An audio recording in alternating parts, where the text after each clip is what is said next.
하나님 아버지, 오늘 또 우리가 요한계시록을 통해서 하나님께서 궁극적으로 원하시는 것이 무엇이며 우리는 거기에 어떻게 반응하며 하나님 심판과 또 우리의 기도와 또 구원과 이런 모든 것들이 어떻게 함께같이 어우러지는지 다시 한번 우리가 계시록을 펴서 읽을 때에 하나님 우리 안에 분명하게 다가올 수 있도록 우리 가운데 지혜를 허락해 주시옵소서. 예수님의 이름으로 기도드립니다. 아멘. 먼저 우리 8장 1절부터 우리 5절까지 요거는 나팔을 불기 전에 이제 처음 세팅이 이렇게 나오는 장면들이에요. 항상 7번째 뭔가를 하게 되면은 그 뒤에 마지막이 이제 오는 것 같은데 보면 7째 인을 띄니까 하늘이 반 시간쯤 고요했다 그래요, 그죠? 그러면서 이게 인은 여기서 끝나게 돼요. 근데 하늘이 반 시간쯤 이제 고요하다는 이야기가 나오고 그 다음에 한 천사가 7 나팔을 받았다는 거죠. 근데 이 7 나팔이 이제 첫 번째 나팔이 불기 전에 그 안에 먼저 이렇게 성도들의 기도들이 이렇게 올라와갖고 금 향로에 이렇게 담아갖고 거기에다가 향과 함께 섞여가지고 하나님 보좌에 이렇게 올라가게 되고 거기에다가 아주 하나님의 그 불을 담아갖고 갑자기 이 땅에다 쏟아버려요, 그죠? 이게 쏟으면서 갑자기 이제 그 첫 번째 나팔이 울려 퍼지기 시작해요. 그 이야기는 무슨 이야기 같아요?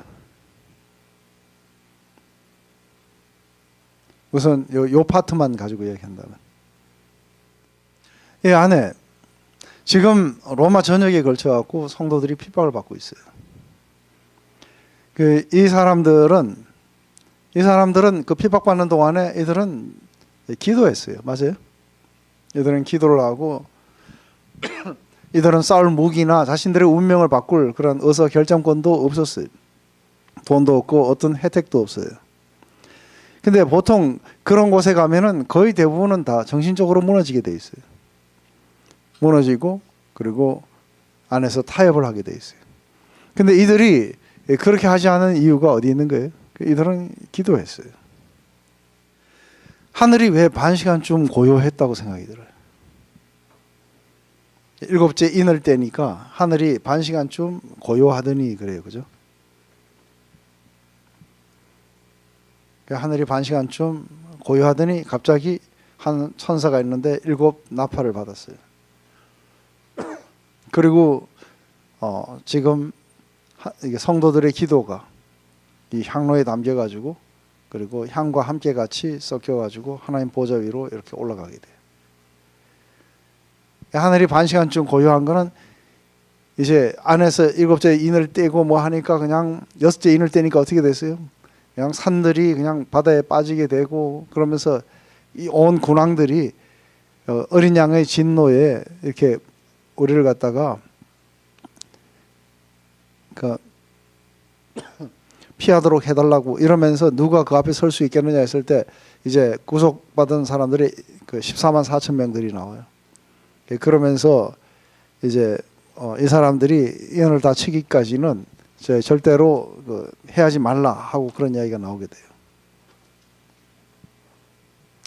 근데 이런 이야기들이 이렇게 진행될 때 제일 먼저 안에서 이제 인에서부터 어디로 넘어가는 거예요? 인에서부터 지금 나팔로 넘어갈 때 중간에 마지막 인을 뗐을 때 반 시간쯤 고요하더니 하는 거예요. 이 고요한 시간은 이 성도들의 기도가 지금 들리는 시간이에요, 그죠? 이 성도들은 지금 여기서 기도하고 있고 그 기도가 지금 위로 올라가고 있는 거예요. 바로 이런 침묵 가운데 천사가 향로를 가지고 하나님 제단에 왔고 또 그러니까 성도들의 기도가 향과 그리고 제단의 불에 섞여가지고 이 땅에 다시 되돌아오게 돼요. 맞습니까? 이것은 우리가 올려가는 그런 기도가 엄청난 파워로 이 땅에 다시 되돌아와서 어떤 효과 속에 역사 속으로 다시 이게 들어오게 돼요. 그렇기 때문에 사실은 매일매일 바로 이러한 올바른 하나님의 뜻에 의해서 기도하는 자들에 의해서 또 세상은 그렇게 움직여갈 거라 봐요. 바로 이 환상은 기도에 대한 능력, 지금 이 핍박받으면서 기도하고 있는 이 사람들이 올려지는 이런 기도에 대한 능력에 대해서 우리는 확신을 주게 돼요. 그래서 기도는 하나님의 모든 움직임의 중심에 계신 그런 곳으로 우리가 들어가게 돼요. 온 세상의 역사는 마치 우리는 어떤 운명의 희생자인 것 같기도 하고, 또 우리는 악의 세력에 의해서 우리는 희생당하는 것 같고 하지만, 실제로 이 기도는 이 모든 세계를 누가 움직인다고 보는 거예요? 바로 하나님이 움직이신다고 보는 거죠. 그렇기 때문에 하나님이 거기에서 센터에 계시는 거예요. 그리고 다른 모든 것들은 다 제3자의 위치를 가질 뿐인 거죠. 그 안에는 모든 존재하는 만물들은 창조주이신 하나님과의 관계 안에서 올바로 서야 되는 거죠. 그렇기 때문에 이렇게 하나님 앞에서 하나님이 우리를 움직이신다고 하는, 하나님이 궁극적인 심판자시고 하나님이 궁극적으로 우리 모두를 갖다가 운명을 짓는다는 것을 갖다가 우리가 믿게 된다면은 우리는 기도하게 될 거예요. 맞아요? 대신 어떤 악의 세력이나 이런 거에 의해서 잘못 인도되지는 않을 거라 봐요. 그래서 우리가 가나안 땅에 들어가면은 가나안에 있는 그런 그 신들에 의해서 우리가 지배당하고, 또 어디 가면 어디에 그 신들에 의해서 지배당하고, 또 아니면은 다른 우상들이나 이런 거에 의해서 우리가 지배당하지 않을 거라 봐요. 왜냐하면 이들의 모든 관심은 지금 자신들의 운명을 결정지을 그런 하나님께 모든 것들이 다 포커스되어 있어요. 맞습니까? 그게 바로 한 가지 우리 성도들이 이 땅에서 가진 특권 중에 하나가 뭐냐면 바로 기도인 거예요. 이 기도는 하나님이 우리의 운명을 결정지으실 거라는 거예요. 이미 결정지어진 것을 갖다가 드러내라는 게 아니고, 이 기도를 통해서 하나님과 함께 같이 우리의 그 데스티니, 우리의 최종적인 그런 운명들을 우리가 만들어가는 거예요. 이게 바로 이들은 하나님과의 친밀한 관계에 주력할 것이고, 또 이들을 통해서 하나님은 세상을 바꿔가시는, 그리고 만약 그것이 하나님의 뜻에 옳지 않다면 우리에게 하나님의 뜻이 무엇인지를 기도를 통해서 계시해 주실 거라 봐요. 그래서 우리가 하나님의 뜻에 맞게끔 살아갈 수 있도록 만들어주시는 그것이 바로 기도예요. 바로 요한이 이것을 받았을 때는 요한은 반모섬에 있었어요. 맞아요? 반모섬에 있었을 뿐 아니라 주의 날에 어디에 있었다고요? 1장에 가보면은 주의 날에 어디에 있었어요? 장소는 반모섬이에요. 반모섬에서 유배됐어요. 그죠? 주의 날에 자신이 어디에 있었다고요?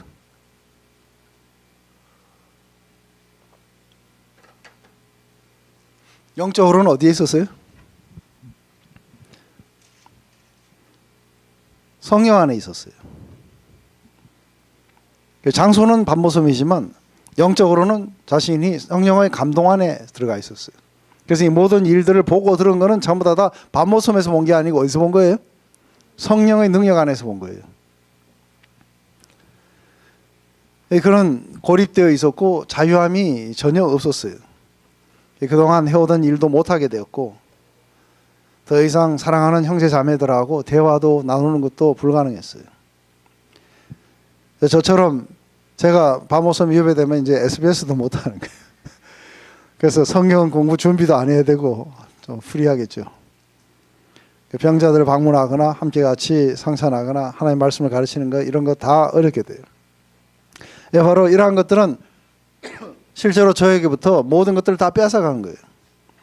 그래서 제가 어떤 무인도에 제가 고립되어 있다면은 그 속에서 말씀도 없고 뭐도 없고 아무것도 없어요. 가르칠 성도도 없고 제가 읽을 글도 없고 아무것도 없으면 전 뭐 하겠어요?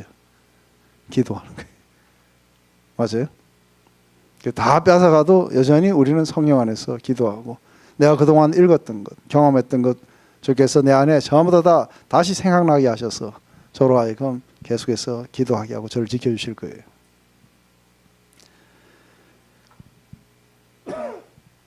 근데 이렇게 유배되는 이것에 제일 왜 사도 요한을 반모섬에다 유배를 했을까?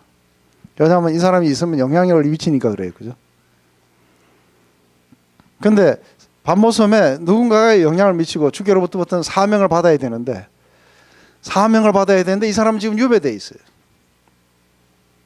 그래서 제가 목회자로 사명을 받았는데 여기 와갖고 못 가르치고 제가 여기 보헤나일랜드에 갇혀 있다고 생각하면은, 그렇다면은 제가 그걸 하지 못해요, 그죠? 근데 사도 요한은 기도했다고 그런 거죠. 너희가 성령 안에 있었다는 거예요. 그래서 오히려 뭐예요? 그 안에서 유배된 속에서 뭘 하게 돼요? 자기가 그 치리했던 7교회를 향한 편지를 쓰게 돼요. 이 기도 속에서 자기가 주께로부터 받은 것들을 가지고 편지를 쓰게 되었고, 오늘날 우리에게도 이게 전해졌어요. 그죠? 그러니까 어마어마한 일들을 유배당한 채 하고 있어요. 그러니까 막 말씀을 연구하고 가르치다가 이걸 받은 게 아니고 유배된 속에서 기도하다가 받은 거예요. 빵만 먹고 살으라고 이야기하는 거예요. 그렇지만 안에서 기도는 우리를 계속해서 성령 안에 있으며, 궁극적으로 그 속에서 받은 거는 뭐예요? 나의 운명을 결정하는 것은 로마 정부가 아니고 바로 나의 주 대신 하나님이 나의 모든 것들을 결정하실 거라는 그 놀라운 비전을 갖다가 보게 되는 거예요. 그리고 그것을 갖다가 자신이 그렇게 치리했던 그 교회들에게 이걸 보내게 되는 거예요. 그래서 이 교회에 그 전까지 미치지 못했던 어마어마한 영향을 미치고, 이 교회들은 전부 다 회개하고 부흥케 되는 역사가 일어나요. 여기 혼자 있을 때도 가능했던 것은 기도했던 거죠. 성령의 감동 가운데 있었다는 것은 하나님의 에너지와 연결되어 있다는 거예요. 여전히 하나님의 일에 내가 참여하고 있는 것이고, 주의 날에 뭔가 흥미로운 게 일어나고 하늘에서부터 뭔가 뚝 떨어지는 이런 걸 기도한 게 아닌 거죠. 그죠? 모든 것들을 초월해서 우리의 시선이 로마 정부에 가 있으면 어떻게 돼요? 기도하지 않고 로마 정부에 가 있으면 어떤 일이 일어나요? 우울증에 걸려요. 침침하기 시작하는 게, 저게 시퍼런 것들이 죽지도 않고 영원히 살 것 같아. 맞아요? 그래서 누가 이 짐승 같으랴, 뒤에 가면 나와요. 그죠? 누가 이 짐승과 같으랴. 거기에 전부 주눅을 당하는 거예요. 저 짐승을 이길 자가 없다는 거예요. 그런데 우리의 기도는 우리의 모든 관심을 어디로 전부 몰아가는 거예요? 짐승이 아니라 하나님에게로. 그러니까 하나님에게 몰아가고, 그래서 그것에 관심을 집중시키다 보면은 지금 현재 있는 이런 모든 것들은 전부 다 부스러기로 변해요. 로마 제국마저도 부스러기로 변하게 되죠.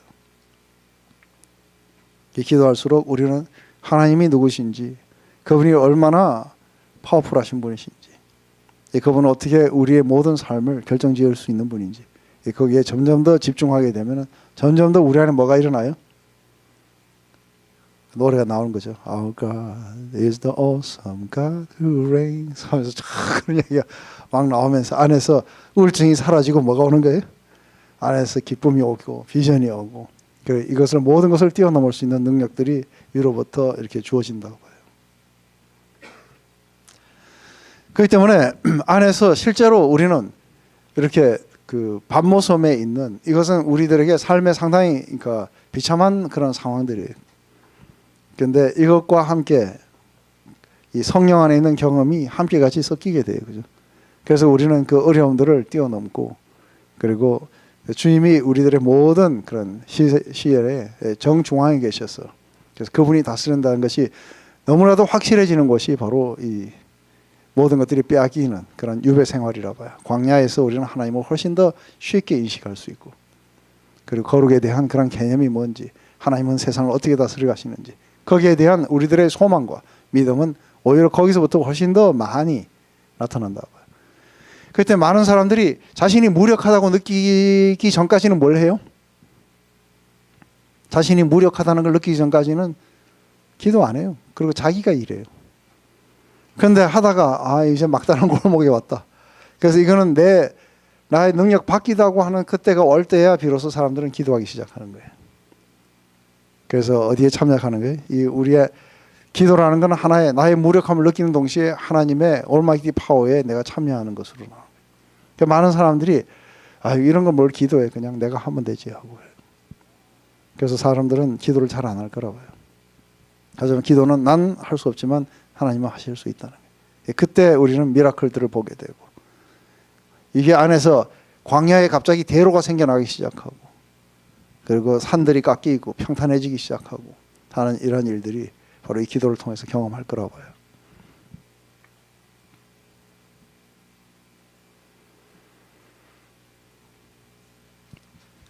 바로 반 시간쯤 고요한 거는 바로 우리의 기도가 이렇게 소중하다는 거예요. 하나님은 그 기도를 들으신다는 거죠. 그렇기 때문에 듣고 우리에게 응답하시기 위해서 반 시간쯤 고요하고 거기에 이제 다른 향들이 섞이게 돼요. 아마 이것은 우리의 기도 안에서 아마 불순물을 끌어내는지도 몰라요. 그래서 다시 한번 하나님의 응답인 그 불을 섞어갖고 이 땅에다가 섞게 되죠. 안에서 우리가 이야기하는데 하나님이 이렇게 우리의 기도를 들으시는 걸 알게 되면 우리는 굉장하게 이렇게 존엄성이 생겨요. 맞아요? 하나님은 우리 기도를 들으신다는 거예요. 그래서 내가 새벽에 주께 기도하리라. 왜냐하면 주께서 내 기도를 들으시기 때문에, 그걸 내가 알기 때문에 내가 새벽에 주께 나와서 기도하겠습니다. 우리가 이야기할 때 제일 우리에게 그런 그 가치를 부여하는 사람들은 우리가 말하는 걸 잘 들어주는 사람들이에요. 하나님이 우리가 기도하는 이유는 하나님이 들으시기 때문에. 그리고 우리의 존재를 신중하게 다뤄주세요. 그렇기 때문에 우리는 계속해서 이야기하기 시작하는 거죠, 그죠?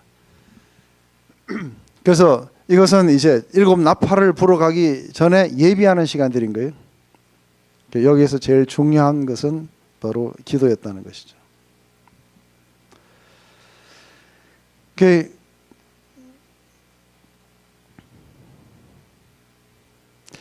이 결과 제일 먼저 땅으로 탁 쏟으니까 제일 먼저 나타나는 게 뭐예요? 내가 부르니까 제일 먼저 천둥과 번개와 지진과 이런 음성이 이게 나타나게 돼요. 이것은 뭘 나타내기 위한 거예요? 우리의 기도가 엄청난 위력으로 이 땅에 되돌아오는 걸 이야기하는 거예요. 갑자기 천둥, 번개, 지진 이런 것들은 하나님의 임재의 상징이었었어요. 바로 하나님이, 그래서 시편에서 이런 말 많이 나온 거 알아요? 하나님이여 일어나소서. 왜 보좌에 앉으시고 우리의 기도를 응답 안 하십니까? 하나님이여 일어나소서. 하나님이 일어나시면 어떻게 돼요? 일어나셔서 이제 이 문제를 해결하기 위해서 강림하시게 되면은, 하나님 강림하실 때 언제나 구약에 나타나는 게 뭐예요? 천둥과 번개와 지진과 이런 것들이 나타나요. 그때도 지진이 일어난 거 알아요? 이 사도 바울의 일행이 빌립보를 갔어요. 근데 빌립보에 갔다가 어떤 한 여자가, 귀신 들린 여자를 고쳐주는 것 때문에 이게 붙잡혀가지고 옥에 들어가고 매를 맞아요. 그래서 밤에 사도 바울과 실라가 매를 맞고 감옥에 있을 때 뭐 했어요? 기도하고 하나님을 찬양했어요. 기도만 하는 게 아니라 그 기도에서 확신이 오게 되면 우리는 찬양도 와요. 그죠? 마치 아직 안 일어났지만 일어난 거나 마찬가지처럼 우리의 마음이 기쁜 거예요. 그런데 기도와 더불어 찬양을 하면은 어떤 일이 벌어지냐면 하나님이 할렐루야 전능하신 주께서 다스린다 하면은 갑자기 하나님이 들으시다 갑자기 박자를 맞추신다고 이러다가 할렐루야 우리 함께 기뻐해 하면 쿵 하다 보면 이 땅에 지진이라고 옥문이 다 열려버렸어요. 맞아요? 그래가지고 다 열리니까 막 간수가 죄수들이 다 도망간 줄 알고 자결하려고 그랬어요. 그러니까 그러지 말라고. 말리니까 그러면 우리가 어떻게 해야 되냐니까 주 예수를 믿어라. 그러면 너와 내 집이 구원을 얻게 될 것이다. 그래서 이 간수의 가족이 믿게 돼요. 그죠? 그 다음날 아주 당당하게 그냥 나가라니까 그냥 못 나가겠다고 사람들이 와서 우리를 모셔나가라 해갖고 그래갖고 모셔나갔어요. 안에 바로 전날 저녁에만 해도 죄수처럼 두드려 맞았는데 그 다음날 뭐예요? 아주 거기에서 성공을 거두고 거기에 빌립보 교회를 세우고 그러고 나가게 돼요. 찬송생활의 권능이라는 책 혹시 들어보셨어요? 캘린 모드로스라는 사람이 쓴 거예요. 그래서 이 사람이 먼저 쓴 건 감옥 생활에서 찬송 생활로. 이 사람이 했는 건 뭐냐면 안에서 이 사람은 감옥에 실제로 있었어요. 근데 그때부터 시작해갖고 자기가 모든 것에서 기도와 찬양을 하기로 결정한 거예요. 그래서 무조건 하나님 앞에 감사를 드리고 내가 잘 알지 못합니다. 하지만 하나님은 왜? 하나님은 주권의 하나님이시고 그리고 하나님은 온전하게 온 세상을 컨트롤하고 계십니다. 바로 그 속에 내가 있습니다. 그렇기 때문에 내가 지금 현재 이해하지 못하는 건 이해하지 못할 뿐인 것이죠. 하나님은 언제나 나를 푸른 초장으로 인도하시고 그리고 주의 막대기와 주의 지팡이가 나를 갖다가 보호하시고 지키실 것입니다. 언제나 주의 선하심과 인자하심이 나를 따라서 언제나 나를 집으로 데려가실 것입니다. 그것에 대한 나의 확신이 조금도 흔들리지 않습니다.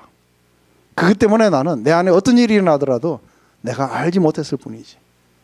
이것은 하나님이 이 모든 것들을 다 사용하셔서 나의 선으로 바꾸실 것입니다. 하나님 이 믿음 속에서 이 사람은 기도하고 그것에 대한 믿음의 선포와 함께 찬양했어요.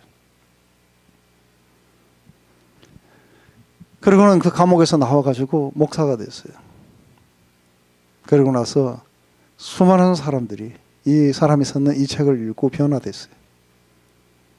특별히 안에서 이게 그만 생을 마감할까 이래 생각했는 수많은 사람들이 이 책을 읽고 승리의 삶으로 전부 다 바뀌기 시작해요. 왜요? 거기에는 하나님을 향한 우리의 모든 삶의 포커스의 정중앙에 누가 계시는 거예요? 그 하나님이 계신 거예요. Almighty Power. 그 하나님이 사랑과 은혜와 자비로 우리를 다스려 가시는 거예요. 바로 그 속에 우리가 있다는 이 사실을 믿을 때 우리 안에 일어나는 이러한 모든 것들은 전부 다 하나님이 우리를 선으로 바꾸실 거라는 거예요. 뿐만 아니라 우리가 해결할 수 없는 그런 모든 문제들 속에 우리는 기도할 거라는 거예요. 그때 하나님의 그 불과 함께 섞여서 이 땅에 되돌아오게 될 때는 어마어마한 위력으로 함께 같이 오게 된다는 거죠. 그래서 이 기도를 갖다가 뭐라고 이야기하느냐면은 그러니까 조지 허버트라는 사람이 이걸 갖다 기도를 갖다 이해하는 게 reserved thunder 이래요. 이 thunder는 이게 천둥 번개 이런 걸 말하는 거예요, 그죠? 안에서 이렇게 딱 이렇게 리저브되어 있는. 그래서 이 기도는 언제든지 그렇게 천둥 번개와 지진으로 나타날 수 있다는 거예요. 근데 그건 하나님의 때에 하나님 퍼펙트한 시간에 이걸 정하세요, 그죠? 그러니까 이것에 대해서 이 기도가 어디부터 올라간 거예요? 제단 밑에서 숨겨 있는 수많은 사람들이 하나님이여 어느 때까지입니까? 하고 물은 거예요, 그죠? 근데 아직도 복음이 온 땅에 전파되기 위해서 순교자들이 더 필요하게 될 거라는 거예요. 그때까지라는 거예요. 하지만 결코 이게 더딜지라도 결코 이루어지게 될 거라는 거예요. 이게 reserved. 이게 뭐죠? 영어밖에 모르겠다. 요새 영어도 잘 안 되고 안에서 언제 예비되어 있는 그런 어떤 이게 천둥 번개로 우리의 기도들이 파일업 돼 간다는 것이죠.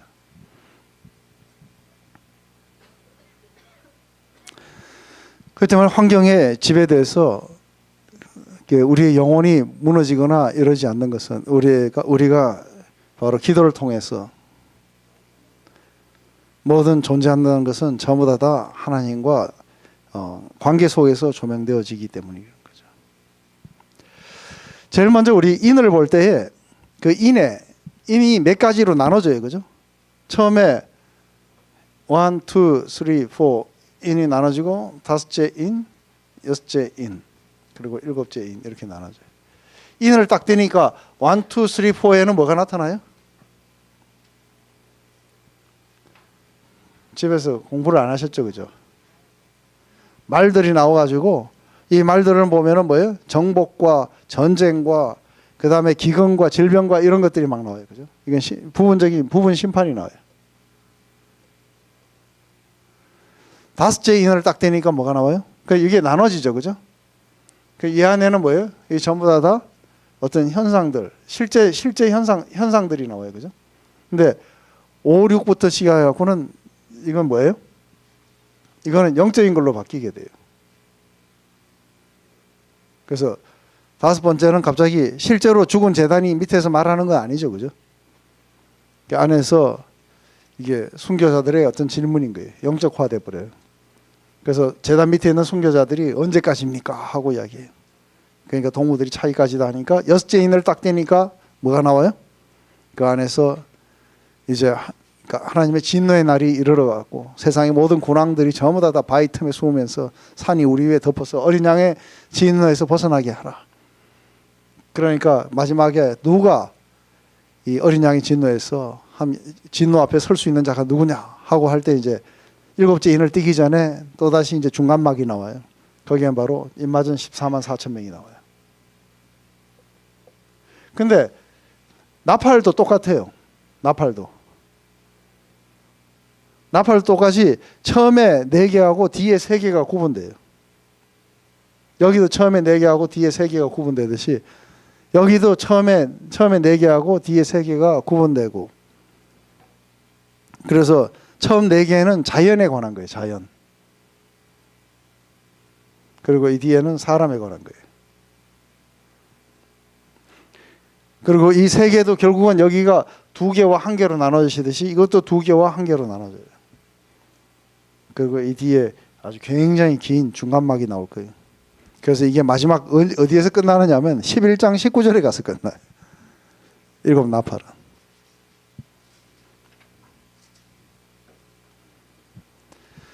그래서 언제나 이게 보면 비슷하다 그랬죠. 처음에 제가 처음 시작할 때 여러분들이 준 도표 기억하세요? 그거 다 가지고 계시죠, 그죠? 거기 보면은 항상 처음에 도입 부분이 있고, 그 다음에 이게 뛰기 시작하다가 이렇게 바뀌고 나면은 6째, 7째에는 항상 중간막이 나와가지고 굉장히 긴 설명을 하고 마지막 7 나팔을 부를 때 하면은 옆으로 또 다른 으로 넘어가요. 대접으로 넘어간다든지 이상한 현상으로 넘어간다든지 꼭 이런 것들이 나타나는 거죠.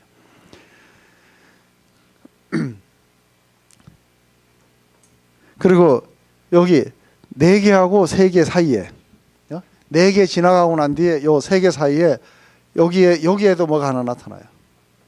여기 처음에 하나, 둘, 셋, 4개 나타나고 그 다음에 그 5째 나팔을 불기 전에 여기에 뭐가 하나 나타나요. 뭐가 나타나요? 네? 독수리 나타나요.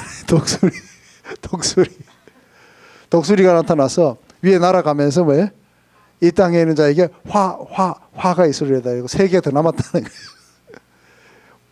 그래서 화. 그러면서 이게 독수리는 재앙의 상징이에요. 그죠? 죽음이 있는 곳에 독수리도 있을 것이다. 그러니까 재앙의 상징이 날아가면서 이제 화가 있을 것이다. 그래서 이 땅의 거민들을 이제 정신 바짝 차리라고 이야기하는 거죠. 이 나팔은 교회에 관한 게 아니고 이거는 세상의 심판에 관한 거예요. 그래서 인간의 사악함은 하나님의 묵인 속에서 지나가는 것이 아니라는 거예요. 하나님은 이것을 다루시는 그분의 때와 방법이 있다는 거죠. 그죠? 그러니까 이제 나팔을 불 때는 하나님이 뭔가를 갖다가 시작하시는 거죠. 근데 여기서 한 가지 나타나는 건 뭐냐면 항상 3분의 1이 당해요. 전체가 아니고. 그래서 이것은 그 최후의 심판이 아니라 경고한 거예요. 그래서 나팔은 언제 불어요? 나팔은 경고할 때 부는 거예요. 그죠? 그래서 내 백성들에게 나팔을 불어서 알리라고 이야기해요. 그런데 요엘서는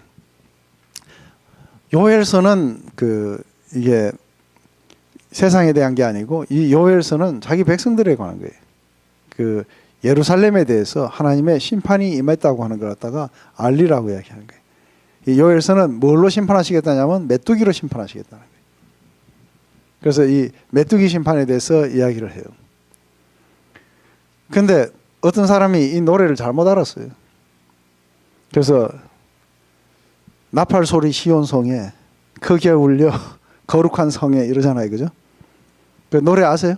나팔 소리 시온성에 크게 울려 거룩한 성에 하면서 막 이거 불러요. 근데 이게 무슨 나팔 소리가 막 승리의 나팔인 줄 잘못 알아요. 이게 지금 그 나팔 소리 시온성에 울려갖고 내 백성들에게 빨리 일어나라는 거예요. 지금 왜냐하면 막 어마어마한 군대가 쳐들어온다는 거예요. 그들이 어떻게 생겼냐면 메뚜기 이야기를 해요. 그들은 사자 같은 이빨에 뭐 눈은 어떻고 막 머리털은 막 귀신같이 해가지고 이들이 성벽을 넘고 막 온다는 거예요. 그래서 빨리 내 백성들에게 나팔을 불어갖고 회개하라고 하는 거죠. 이 이야기를 하는 걸 갖다가 잘못 알아가지고 승리의 노래인 줄 알고 막 그렇게 해요. 이 나팔은 언제나 뭐예요? 경고의 이야기예요.